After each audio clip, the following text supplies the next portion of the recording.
All right, let's dive into a really powerful financial strategy that a lot of savvy entrepreneurs are using to get their hands on some serious funding. We're talking about credit stacking. Let's break it down. So here's the question that probably keeps you up at night, right? How in the world do you get $50,000 or more to grow your business when you don't have a building or some other big asset to put on the line? Well, what if I told you there's a very strategic way to do exactly that? And this is it. It's called credit stacking. The idea is actually pretty simple, but it's also kind of brilliant. Instead of going out and begging for one huge, hard-to-get loan, you strategically apply for several different business credit cards, all in a very short amount of time. Then you take their individual credit limits and boom, you stack them on top of each other to create one big, flexible line of credit for your business. But hold on. You can't just jump into this head first. To make this work, you have to do some prep work. Think of this first part as your mission-critical pre-flight checklist. Getting this right isn't just important, it's everything. Okay, here it is. This is your magic number. Burn this into your brain. To get approved for the best cards, the ones with the highest limits, lenders want to see a personal FICO score of at least 700. Honestly, 720 or higher is even better. This right here is your number one goal. So how do you get your score into that elite zone?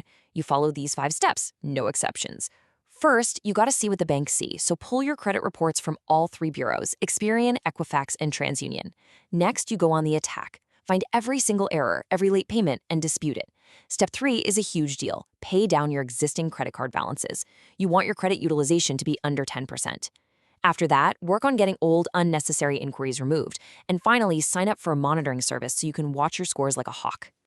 And let me be absolutely crystal clear here. This isn't just a friendly suggestion.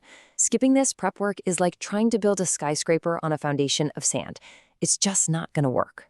It's not a question of if it'll fail, but when.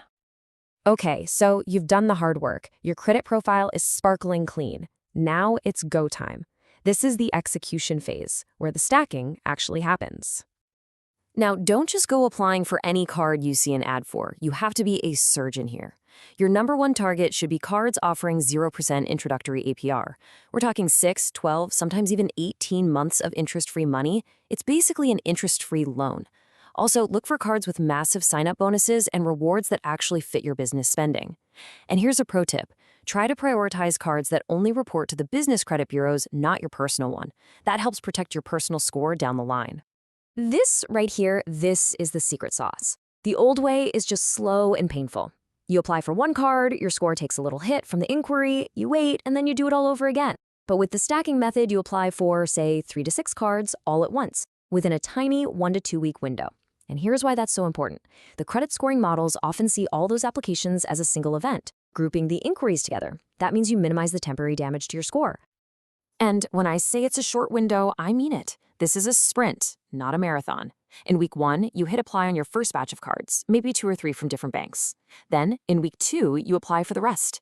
This whole strategy is designed to get you those approvals before all the new accounts and inquiries have a chance to fully show up across all the different credit reporting systems. And if you've done your prep work and you've executed the strategy just right, this is the beautiful result. It's not just one approval, it's a cascade of them. You get a $10,000 limit here, a $15,000 limit there, maybe 20 somewhere else, and all of a sudden, you're sitting on a massive, unsecured line of credit. 50, 60, maybe even $100,000 in capital, ready to go. Getting the money is a huge win, for sure, but the job isn't done. In fact, now comes the most important part if you want long-term success. You have to manage this new capital like a pro. Let me give you a word of warning. Having multiple cards means you now have multiple due dates, multiple balances, and multiple promotional periods to track. Organization isn't just a good idea, it is the absolute key to success. This is where discipline separates the people who win with this strategy from the ones who end up in a world of hurt. And this is what that organization looks like. It doesn't have to be fancy. A simple spreadsheet is your new best friend. You track every card, its current balance, its payment due date, and this one right here is the most critical. The date that 0% APR period ends. Set a million calendar reminders, set up auto pay, do whatever you have to do to never ever miss a payment or forget that expiration date.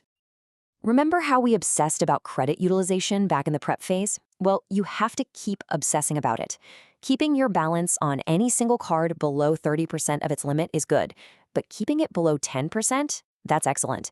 That's what's going to help you maintain that awesome credit score you worked so hard to get. And now for the big, scary monster under the bed. This is the single biggest risk you have to manage. That 0% APR is an amazing tool, but it's a ticking clock. If you are still carrying a balance when that intro period ends, you are going to get slammed with sky-high interest rates, sometimes 25% or even more. The whole point is to use this capital to make money so you can pay it all back before that clock hits zero. So, what are the smart ways to use this newfound capital? You use it as fuel for your business engine. This is not for a vacation or a new TV.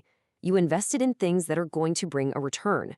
Buying inventory you can flip for a profit, funding a marketing campaign that brings in new customers, or maybe just bridging a cash flow gap so you can take on a huge new project.